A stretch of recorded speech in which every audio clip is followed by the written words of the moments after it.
அத்தியாயம் 51 நீ ஒரு அரக்கன் அல்ல. செபாஸ்டியனால் இனி நிற்க முடியவில்லை. உடலின் ஒவ்வொரு பகுதியிலிருந்தும் இரத்தம் சொட்டியது. அவரது முகம் அடையாளம் காண முடியாத அளவுக்கு குழப்பமாக இருந்தது. உதடுகள் பிளவுபட்டன, காது கிழிந்தது. ஒரு காலத்தில் வெண்மையாக இருந்த அவரது உடை இப்போது சிவப்பு நிறமாக மாறியது. சண்டை இப்போது முடிந்துவிட்டது. ரே விரைவாக அந்த இடத்தை விட்டு ஓடிவிட்டார். தனது கருப்பு இரவு திறன்களை பயன்படுத்தி கூட்டத்திற்குள் மறைந்து போவதும் பின்தொடரப்படாமல் இருப்பதும் அவருக்கு எளிதாக இருந்தது. ரேயின் அரை தோழர்கள் தாங்கள் பார்த்த காட்சியை பார்த்து இன்னும் அதிர்ச்சியில் இருந்தனர். ரே வாரமாக இருப்பாரா என்று சந்தேகம் கொண்டிருந்த ஸ்லிவியா மற்றும் தர்ஷன் கூட ஆச்சரியப்பட்டனர். அவன் வலிமையானவர் என்பது அவர்களுக்கு தெரியும், ஆனால் அவன் வேறு நிலையில் இருந்தார். ஒரு மாஸ்டர் நைட் ஒரு மாணவருக்கு பயிற்சி அளிப்பது போல் இருந்தது. பிளாக் நைட் திறமைகள் ரொம்பவே மோசமானவை. அப்படிப்பட்ட தாக்குதலை எப்படி நிறுத்த முடியும்? முகேஷ் சொன்னான். ரே பெண்டம் ஸ்ட்ரைக்கை பயன்படுத்திய காட்சியை மோகன் தனது தலையில் மீண்டும் இயக்கிக் கொண்டிருந்தார். இல்லை, அவன் செய்ததை நம்மில் யாரும் செய்ய முடியாது. இவ்வளவு நேரமா அவன் நம்மகிட்ட இருந்து தன் பலத்தை மறைச்சிக்கிட்டு இருந்தான்? கயல் கேட்டாள். இதன் பொருள் இப்போது ரேயும் எரிக்கையும் முதலிடத்திற்கான போட்டிக்கு வருவார்களா?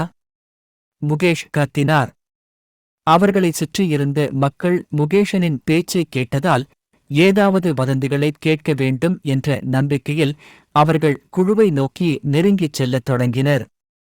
எரிக் தன்னைச் சுற்றி இருந்தவர்களை விரட்ட முயன்று கூறினார். ரே ஏற்கனவே என்னை தோற்கடித்து விட்டார். இரண்டாவது சண்டை தேவையில்லை. எனக்கு எந்த வாய்ப்பும் இல்லை என்பது எனக்கு தெரியும். எரிக்கின் வார்த்தைகள் அவரைச் சுற்றியுள்ள மக்களை அதிர்ச்சிக்குள்ளாக்கியது. அவர்கள் இருவரும் எப்போது சண்டையிட்டார்கள்? அவர்களுக்கு தரவரிசை தொடர்பாளர் வழங்கப்படுவதற்கு முன்பே அது நடந்திருக்க வேண்டும் என்று அவர்கள் ஆச்சரியப்பட்டனர். ஆனால் எரிக்கின் வார்த்தைகள் அவர்களுக்கு உறுதிப்படுத்துவது போல இருந்தன. ரே எவ்வளவு எளிதாக செபாஸ்டனை தோற்கடித்தார் என்பதை அவர்கள் பார்த்தார்கள். எரிக் செபாஸ்டனை விட பலவீனமானவர் என்று யாரும் சொல்ல மாட்டார்கள் என்றாலும் ரே செய்தது போல் செபாஸ்டனை அவனால் ஒருபோதும் கொடுமைப்படுத்த முடியாது. பள்ளி முழுவதும் செய்திகள் வேகமாக பரவின. ஏவ்ரியன் அகாடமியின் மையக் கட்டிடத்தின் மேல் தளங்களில் ஒன்றில் மாஸ்டர் நைட்ஸ் ஒரு கூட்டத்திற்காக கூடியிருந்தனர். அவனுக்கு மரண தண்டனை வழங்கப்பட வேண்டும். கட்டையன் மேஜையில் முஷ்டியை ஓங்கி அறைந்து கொண்டே கத்தினார். நீ இரத்த பந்தங்கள் உன் உணர்ச்சியைத் தூண்ட அனுமதிக்கிறாய். நீ ஒரு தந்தையைப் போல அல்ல, ஒரு வீரனைப் போல சிந்திக்க வேண்டும். அந்தப் பையன் எந்த விதிகளையும் மீறவில்லை என்று சர்கே கூறினார். என் மகனின் நிலையை பார்த்தாயா? அவன் முகம் வாரக்கணக்கில் சிதைந்து கிடக்கும். எந்த ஒரு சாதாரண குழந்தையாலும் இவ்வளவு மோசமான ஒருவரை சித்திரவதை செய்ய முடியாது. அவன் டிராகனைப் போலவே கொடியவன். ரோஸ் கட்டையனை ஆதரித்தார். நான் ஒப்புக்கொள்கிறேன். தீர்க்கதரிசனம் முன்னறிவித்தபடி அவர் ராஜ்யத்தை அழிப்பவராக மாறக்கூடும். சிவப்பு முடி கொண்ட ஒரு பையன் நம் மீட்பராக இருப்பான் என்றும் அவர்களைக் கொல்லவோ அல்லது வெளியேற்றவோ முயற்சிப்பது நம் அனைவருக்கும் அழிவாக இருக்கலாம் என்றும் தீர்க்கதரிசனம் கூறியதை நான் உங்களுக்கு நினைவூட்ட விரும்புகிறேன். நாங்கள் வாக்களிப்போம். சிறுவனை வெளியேற்றுவதற்கு ஆதரவானவர்கள் கையை உயர்த்துவார்கள். துருவன் பரிந்துரைத்தார். கட்டையன் ரோஸும் தங்கள் கையை உயர்த்தியிருந்தனர். காலபோதர் சர்கேவும் தங்கள் கையை கீழே விட்டுக் கொண்டிருந்தனர். எனக்குத்தான் முடிவு செய்யும் வாக்கு இருக்குன்னு நினைக்கிறேன். பையன் ஏவ்ரியன் அகாடமியிலேயே இருப்பான். பையனுக்கு எந்த தண்டனையும் இருக்காது. பதிலுக்கு கட்டையன் மேசையை அறைந்தார், ஆனால் எதுவும் பேசவில்லை. முடிவை ரத்து செய்ய தன்னால் எதுவும் செய்ய முடியாது என்பது அவருக்கு தெரியும்.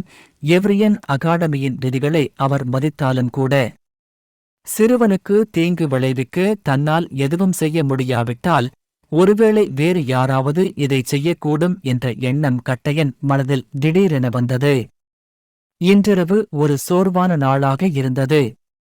நான் என் அறைக்கு திரும்பிய போது தர்ஷனும் முகேஷும் என்னிடம் எல்லா வகையான கேள்விகளையும் கேட்காமல் இருக்க முடியவில்லை. நீங்கள் எப்போதும் இவ்வளவு இப்படி பலசாலி ஆன சும்மா மெர்சல் காட்டிட்டீங்க சரே. அந்த பேய் தாக்குதலை எப்படிச் செஞ்சீங்க? நான் அவர்களிடம் சொன்னேன், நான் ஒருபோதும் வெளிச்சத்தில் இருக்க விரும்பவில்லை, அமைதியாக இருக்க விரும்புகிறேன். பேய் தாக்குதல் ஒரு கருப்பு அணி ரகசியம், அதனால் நான் அவர்களிடம் எப்படியும் சொல்ல முடியவில்லை. மோகன் என்னிடம் வந்து நன்றி தெரிவித்தார், ஆனால் எனக்கு இன்னும் என்னவென்று தெரியவில்லை. நான் அவருக்காக பழிவாங்கிவிட்டேன் என்றா அல்லது அவர் கேட்டபோது செபாஸ்டியனை தாக்குவதை நிறுத்திவிட்டேன் என்றா? இந்த முழு சூழ்நிலையும் என்னை குழப்பத்தில் ஆழ்த்தியது. நான் வழக்கம்போல் கட்டிடத்தின் மேல் தளத்திற்கு சென்றேன். அது என் ஓய்வு இடம், நான் தனியாக நேரம் செலவிட்டேன். நான் இரவு வானத்தை பார்த்து கொண்டிருந்தபோது என் பின்னால் இருந்து கதவு மூடும் சத்தம் கேட்டது. நான் திரும்பி பார்த்தபோது ஸ்லிவியாவை பார்த்து ஆச்சரியப்பட்டேன். நீங்க இங்க இருப்பீங்கன்னு நான் நினைச்சேன், அவள் சொன்னாள். நான் இங்கே நன்றாக யோசிக்க முடியும். ஸ்லிவியா என் அருகில் வந்து, என் அருகில் இருந்த விளிம்பில் சாய்ந்து, அந்தக் காட்சியை பார்த்தாள். நான் ஒருபோதும் மனிதர்களை அழகாக கண்டதில்லை, ஆனால் காற்றில் பாயும் அவளுடைய வெள்ளை முடியுடன் மற்ற பெண்களுடன் ஒப்பிடும்போது அவள் சிறப்பு தோற்றமளித்தாள். நீ மோகனை பத்தி யோசிச்சுட்டு இருக்கே, இல்லையா? ஏன் அவன் உன்னை நிறுத்தச் சொன்னான்? உனக்கு எப்படித் தெரியும்? ரே, நீ விசித்திரமானவன், உனக்கு தெரியுமா?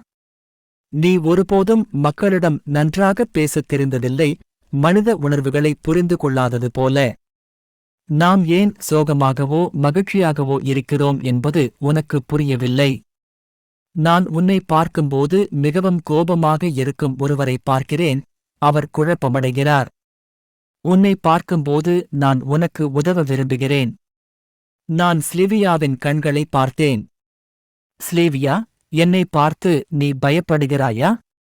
அவள் பதில் சொல்ல ஒரு கணம் ஆனது. சில நேரங்களில், ஆனால் நீங்கள் ஒரு கெட்டவர் என்று நான் நினைக்கவில்லை. பிறகு நான் என் டிராகன் கண்கள் திறனை செயல்படுத்தினேன். பதிலுக்கு ஸ்லிவியா பின்வாங்கினாள். உங்கள் கண்கள்.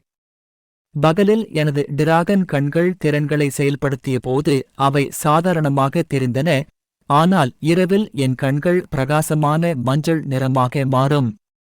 ஒரு மனிதனுக்கு இதைக் காட்ட எனக்குத் தெரியும். அவர்கள் இப்படித்தான் நடந்து கொள்வார்கள், பயந்து போவார்கள்.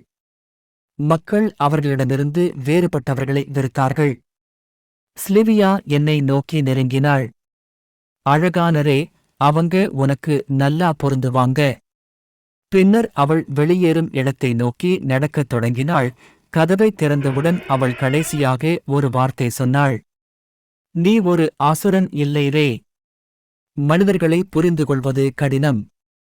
நான் அவர்களை புரிந்து கொள்ளத் தொடங்கினேன் என்று நினைத்தபோது, அவர்கள் என் எதிர்பார்ப்புகளை பூர்த்தி செய்யாத சந்தர்ப்பங்கள் இருந்தன. நான் இளமையாக இருந்தபோது ஏரிக் என்னை காப்பாற்றினார். மோகன் என்னை குடும்பத்தில் ஒரு நபராக பார்த்தார். ஸ்லிவியா என்னை பார்த்து பயப்படவில்லை. என் எண்ணங்களை என் மனதில் ஓடவிட்டுக் கொண்டிருந்தபோது மீண்டும் கதவு திறக்கும் சத்தம் கேட்டது.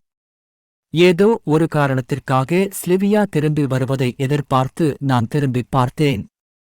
அதற்கு பதிலாக நான் இதற்கு முன்பு பார்த்திராத ஒரு உயரமான வெள்ளை முடி கொண்ட மனிதர் என்னை நோக்கி நடந்து வந்து கொண்டிருந்தார்.